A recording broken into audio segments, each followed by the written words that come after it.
posso dizer que desde os 14 anos que eu sei que vou ser arquiteta, não é? Uma coisa muito... uma espécie de decisão, não sei, talvez porque venho de uma família de engenheiros e, portanto, sempre achei que não iria por ali, não é? E parecia-me que a arquitetura era uma disciplina que reunia um lado artístico e um lado mais racional e mais de contacto com o concreto. E, portanto, cruzava as duas coisas e parecia-me interessante. Foi uma escolha intuitiva, ocasional, não sei. Eu acho que fui parar a arquitetura por mero acaso. E acho que me apaixonei, mais ou menos a meados do curso, por aquilo que eu entendia ser arquitetura. Acho que tive momentos de desilusão e ilusão com a arquitetura porque fiz outras coisas. Fui fazer cenografia durante algum tempo, portanto desloquei-me dessa primeira paixão e fui buscar a segunda e depois juntei as duas. E eu acho que a artéria é isso. Não é? É um bocado de alguém, ele ainda também trabalhou em cenografia, de pessoas que regressaram no fundo à sua área disciplinar primeira e voltaram com uma nova bagagem. A artéria surgiu, a artéria tem dois, é bicéfala, não é? Portanto, nasce da reflexão de duas arquitetas, pode-se dizer assim, não é? Tiveram percursos muito distintos, não é? Depois a Ana dirá, mas o meu percurso é um percurso nacional, portanto eu andei de um lado para o outro a trabalhar pelo país. A Ana teve um percurso internacional e nasceu um bocadinho da reflexão do que é que um arquiteto hoje poderia fazer, portanto um arquiteto da geração dos anos 70, portanto nós somos dos anos 70, e quando hoje te deparas com uma série de problemas e de questões e de não trabalho e de imigração, o que é que pode a arquitetura fazer neste contexto? Não é? E foi dessa reflexão que nasceu a artéria. Portanto, foi um pouco para dizer que a arquitetura pode fazer muitas coisas. Exato. Se calhar muitas coisas não são ditas, ou ainda não eram ditas, ou não se queria abordar, ou não sei, era um bocadinho explorar esse território, não é? Das possibilidades que não são óbvias, mas que existem e que temos que descobri-las.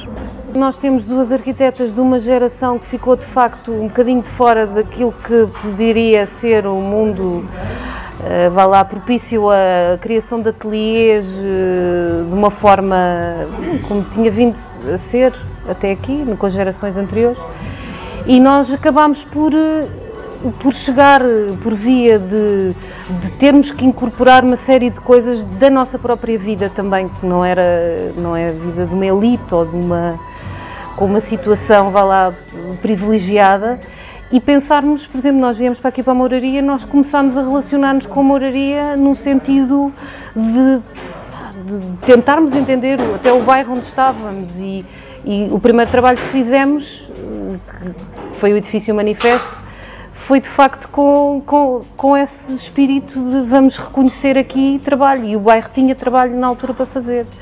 E tem, não é? São no fundo os edifícios que ficaram, as pessoas que ficaram para trás de facto de um trabalho com arquitetos.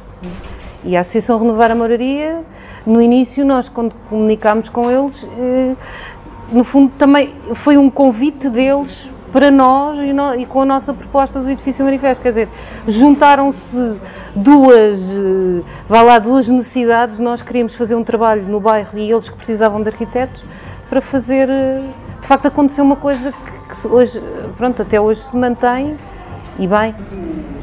Esta escolha foi uma escolha, não é? Mas foi uma escolha porque nasce dos constrangimentos reais, não é? Primeiro temos recursos que desperdiçamos, depois não somos ricos, embora nos andassem a dizer que éramos ricos, e portanto temos que viver com o que temos. E o que é que podemos fazer com isso, não é?